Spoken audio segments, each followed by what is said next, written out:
Hello everyone, friends, it's me. Today I'll show how to create a Gamepass in Please Donate on Roblox using your phone. For this, I'll go into Roblox and then into Please Donate.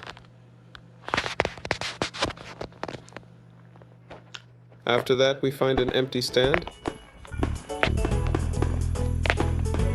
and we take it. Click View Tutorial, click Yes, and copy this link.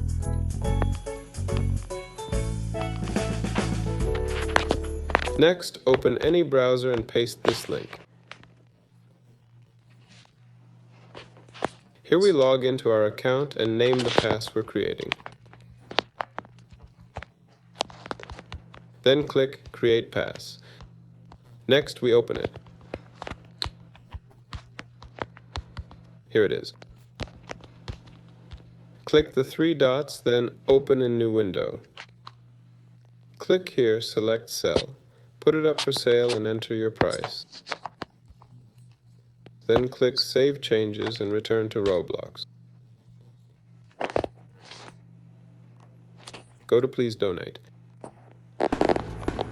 Now we take the stand again. And here we can see our pass. That was me. Goodbye, everyone.